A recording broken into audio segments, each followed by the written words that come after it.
Hai, kembali lagi sama gua Novi Permatasari dalam sesi PSP, pengakuan seorang pengamen yang hidupnya hancur. Lanjutin video gua yang semalam. Kali ini gua buat cerita tentang hidup gua. Kenapa ibu gua bisa meninggal dan menyebabkan gua menjadi anak yatim piatu. Tanpa berlama-lama, kita langsung aja.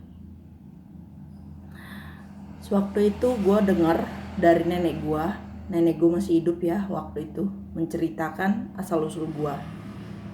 Kata beliau, ibu gue meninggal karena diguna-guna orang. Asal pagi sehat, asal maghrib malam sakit. Dan akhir hayatnya dia meninggal karena muntah darah kebanyakan. Karena keluarga gak ada background tahu hal gaib, dibawalah ke rumah sakit dan akhirnya terlambat.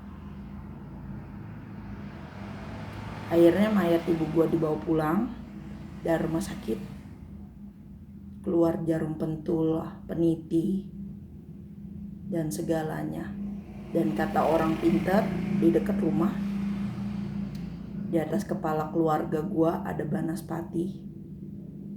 Gak tahu dah itu punya siapa, telur dari mana, gak ngerti juga masalahnya apa. Waktu itu gue umur 2 tahun dan nenek gue juga gak ada background dunia gaib, gak ngerti. Mungkin mereka pikir ibu gue tuh sakit parah, tapi kok berwaktu ya. Kalau pagi dia masih bisa gue sepeda tuh, tapi kenapa kalau malam dia berubah menjadi lemah? Itu pikiran nenek gue. Dan singkat cerita, akhirnya dia gak bertahan. Berapa bulan dia ngalamin kejadian seperti itu.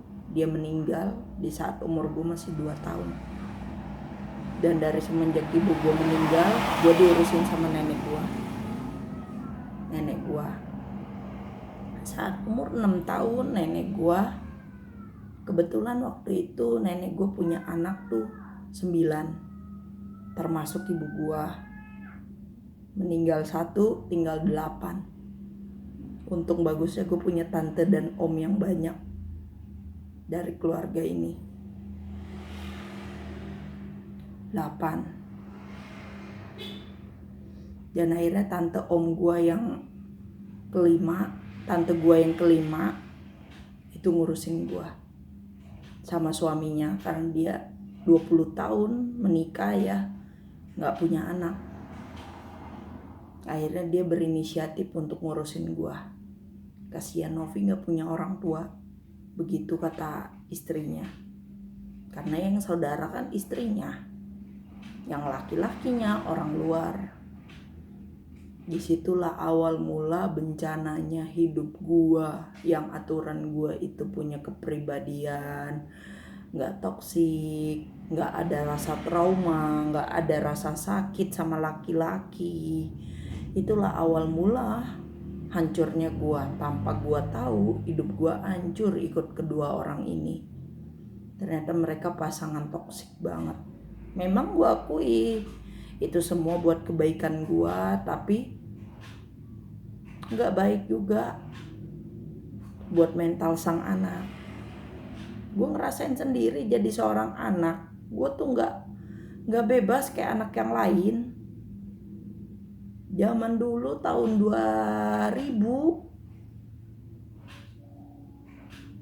duit 15.000 2 hari itu sampai di mana, sedangkan gue harus bawa motor. Kadang gak kuat beli bensin. Istrinya tuh bener-bener pelit banget, udah pelit. Gue dikurung, gak boleh kemana-mana. Sekalinya gue ngelanggar, gue disiksa abis-abisan. Gue dikurung di kamar mandi, gue disiram pakai minyak, gue disabet pakai gesper. Astagfirullahaladzim. Gue dapat perlakuan itu dari mereka semua, dari keluarga itu. Ternyata keluarga emak gue tuh, keluarga ibu kandung gue, semuanya toksik.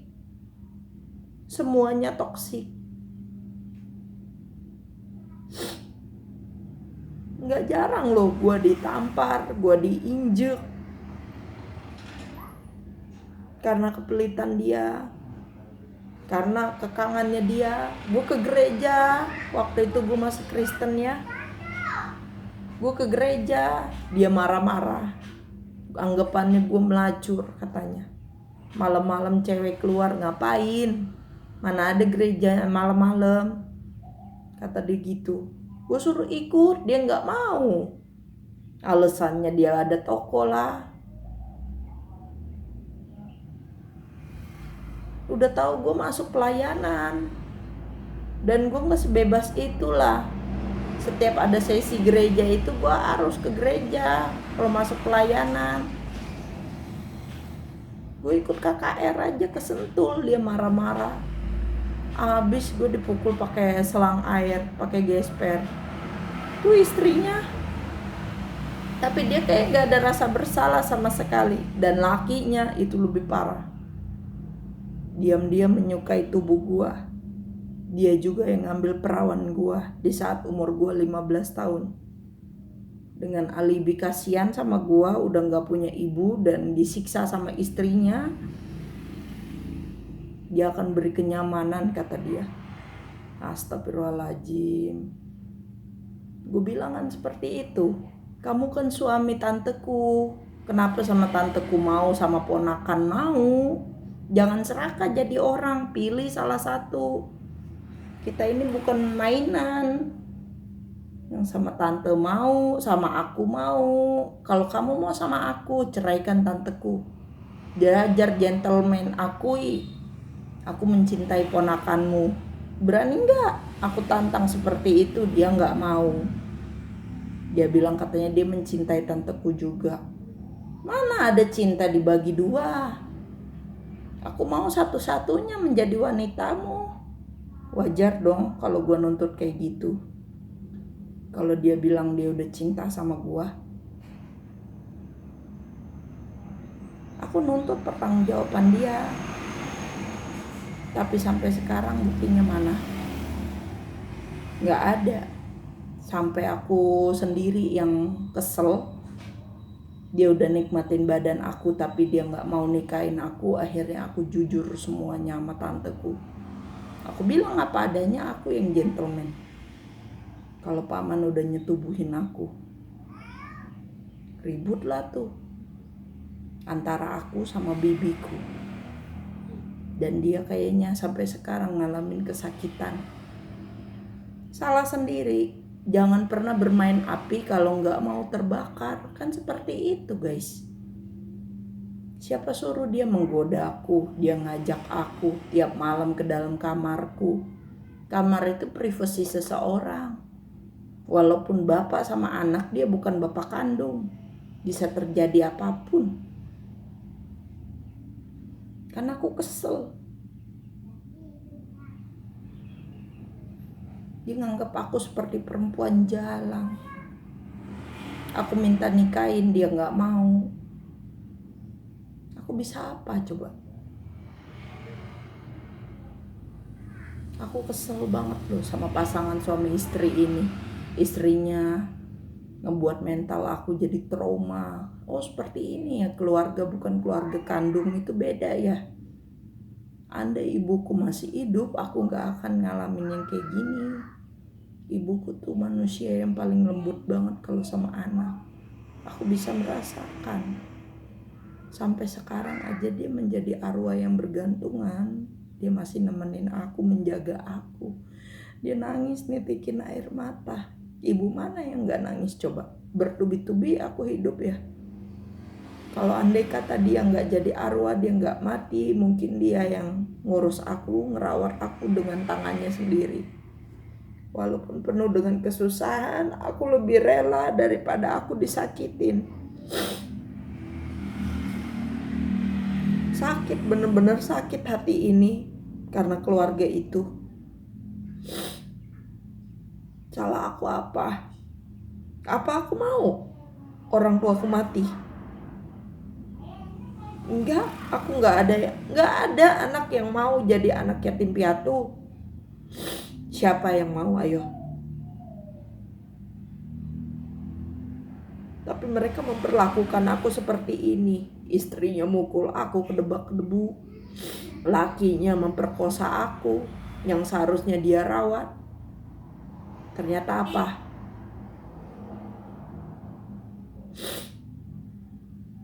Ternyata dia nyetubuhin aku. Tragis kan hidup aku. Cuma satu yang aku minta sama orang-orang, buat cewek-cewek yang nasibnya sama seperti aku gak kenal kalian siapa, nama kalian siapa, kalian tinggal sama siapa. Hidupku seberat ini aja tapi ngebuat diriku bangkit, survive, gak ada hancur-hancurnya. Aku buktikan sama orang itu, aku bisa. Walaupun mereka gak pernah ngebantu aku. Ibarat kata aku gak punya rumah, aku gak punya nasi, aku gak punya duit. Mereka itu gak pernah ngasih aku duit, barang seperak pun. Ngebantuin aku dari biaya lahiran semuanya. Dan alhamdulillah sampai detik ini aku masih hidup dan aku gak ngelacur. Aku lebih baik ngamen daripada jadi pelacur. Aku lebih baik menderita. Sebenarnya gak menderita banget. Kenapa harus menderita? Ngamen itu jangan kalian pandang hina. Justru gara-gara ngamen aku jadi banyak temen. Gara-gara ngamen aku jadi tahu daerah.